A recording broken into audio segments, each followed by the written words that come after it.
Hello there, Aries. Welcome to your weekly tarot reading. First five cards deal with your love life, and the second five cards deal more with your general energy.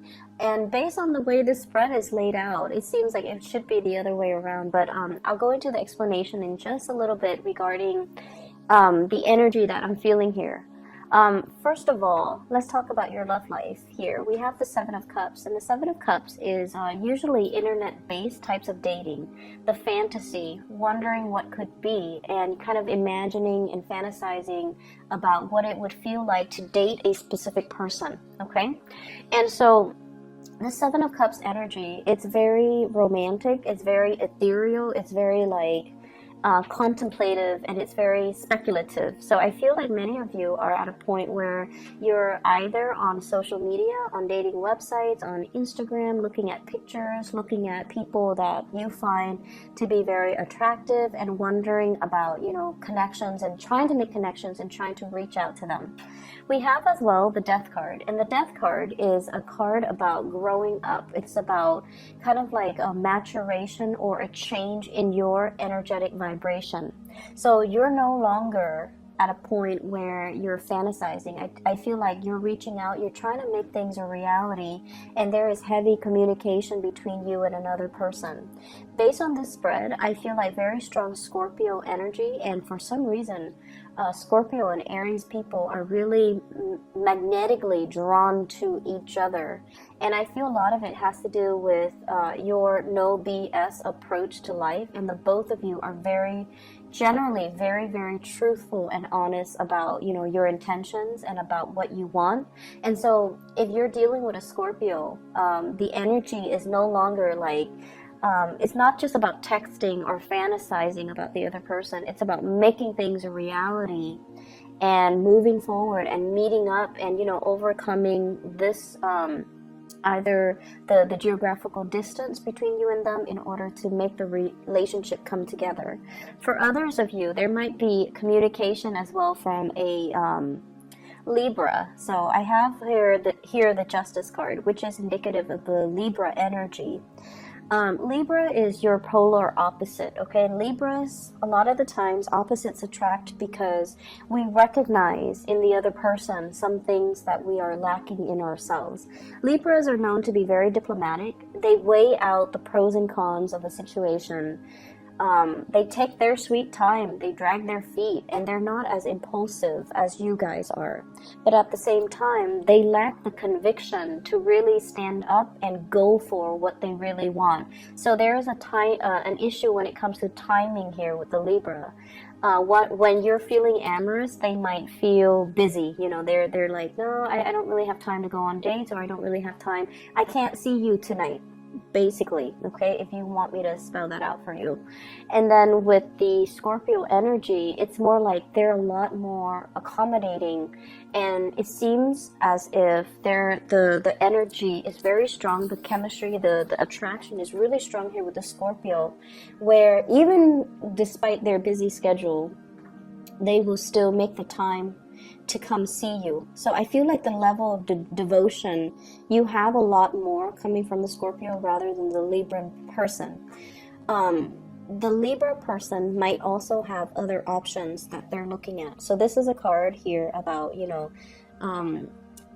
giving their energy, time, and resources, and love and affection possibly to two people.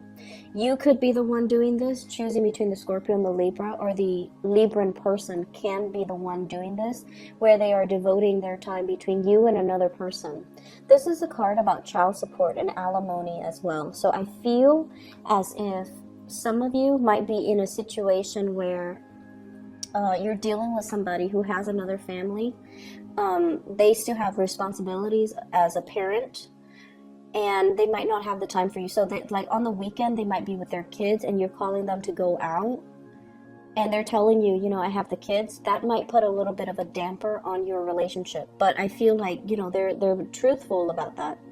And then for others, I also feel like getting out of a relationship and still having like lingering attachments. So you might be separated and you're trying to date, and that's always, transitions are usually a little bit awkward, but you're you're gonna have to be very truthful and honest, and I feel like the person will get it, okay? And especially if you're dealing with Scorpio energy, they will get it. They understand that, you know, things happen, and they also understand as well that you might be handling things and you might be taking care of things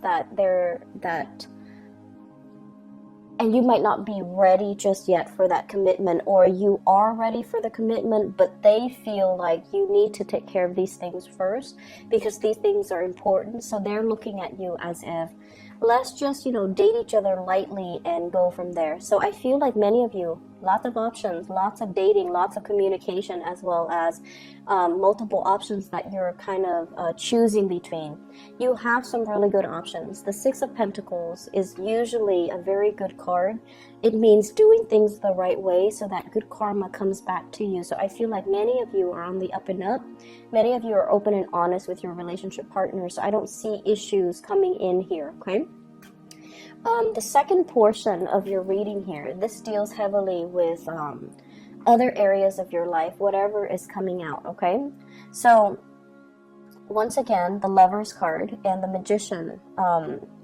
This deals with trying to manifest the right people and the right things and the right jobs in your life.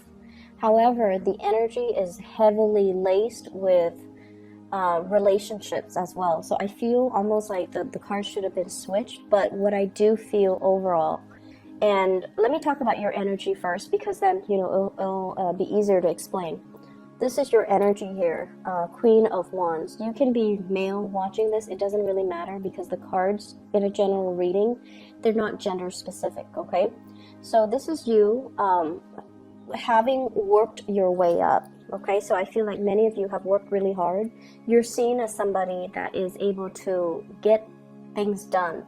You're seen as somebody who is kind of like, who's a self-starter, who takes initiative, who gets work done, who other people can rely on. You also synthesize knowledge really well. So it's not just about doing what you're told, taking orders. You're able to show a lot of good leadership capabilities. You're very intelligent, and you're almost like, I'm seeing somebody that are some Aries people that are watching this that are really, really young, but that are very successful in their field. And a lot of it has to do with the fact that you take initiative, you put your name out there, you help other people around you. And so your supervisors, your manager, people in your work environment know that you're very capable and you don't shy away from hard work. You don't mind getting your hands dirty. You get things done and you can juggle multiple responsibilities without breaking a sweat. So I feel like many of you are very young, but incredibly successful in your field, okay? And I'm seeing here with the Magician, this is a big card about going to school, learning, getting the degrees, getting the diploma. And I would never dissuade somebody from going to school. I would never, you know, if anything, I feel like education is one of the best investments that you can do for yourself. So many of you are at a major crossroads right now in your career. If you want to advance in your career with the Lovers, this is like crossroads choices. I feel like for many of you, you've worked your way up, right? Without needing that diploma, without needing that career, and you've made it, and you're at a point where you're very happy. Financially, things are really good for you, and you're managing possibly other people. You're very solid where you are. But in order for you to advance, you might have to go back to school. You might have to get that diploma, you might have to get that certificate, whatever it is, because it gives you credibility. Not that you're not credible with your energy, but the way society is structured, you might need that diploma in order to gain visibility and credibility, in order to be seen as somebody that, you know, can be in charge. So I feel like the obstacle to you in a supervisory position or a managerial position or even a higher position might be the education that you have under your belt. So if that's something you're contemplating and you're looking at it, so I feel like you know, okay, you know this is something that you need to do. You've been dragging your feet, and you've been kind of impatient about it, but I feel like the time is now for you to really look at that and to give it, you know, give it like serious thought, because I feel like your career breakthrough is going to be tremendously high. I also see a situation where your education might even be subsidized because of where you work. They might give you tuition reimbursement. They might subsidize your education so that you don't need to pay an arm and a leg for tuition. So really talk to human resources. Look at into tuition reimbursement and see, because I feel like it's calling out to you. It's calling your name, or it's got your name on it. So if you go for it, you're going to receive financial assistance in the work environment, okay? So that's just something to think about. Likewise, the first two cards here, we have the Knight of Cups and the Seven of Swords with the Lovers. I feel like there's a sneaky behavior in your work environment, and there are people that, you know, they don't really deliver. They don't really work to their capacity. Calling out sick when they're hungover, for example, you know, it's a matter of personal responsibility, right? Like, you know, it's a Sunday night, you have work on Monday, so you probably shouldn't be out drinking. But I feel like there's somebody here in the environment where they're a little bit flaky, and they call in sick, and you as the supervisor or the person who's in charge of scheduling, you know that they're not technically sick. So do you give up this information to your supervisor, or do you just help them, like cover for them? You have a very strong sense of loyalties to friends as well. A lot of fire signs do. But I also feel like you have a very low tolerance for BS. You have a very low tolerance for BS. So if this is the case, don't create this pattern of dependency where the other person asks you to cover for them for bigger and bigger and bigger lies, okay? Just put an end to it, put a stop to it, or just, you know, give them the cold shoulder and just be like, we can be friends outside of work, but when we're at work, don't ask me to lie for you. That's, you know, messed up, okay? So I feel like there's a lot of the energy in the work environment. It's just a lot of young people, a lot of irresponsible antics that you have to contend with for this week. And I also feel like turning a blind eye, it's going to be, or, you know, giving them the cold shoulder, not so much turning a blind eye, but turning away from it so that you can be more in alignment with doing the right thing and taking care of your professional image rather than associating with people who might be like this, okay? So you have some major decisions to make when it comes to friends and co-workers. Do I want to be seen as somebody who's righteous and, you know, does things by the book? Or do I want to be dragged into this situation where people are being inappropriate at work, or friends are kind of conniving, backstabbing, and lying to each other? So really re-examine your friendships and your relationships for this week, all right? I'm going to leave it at that.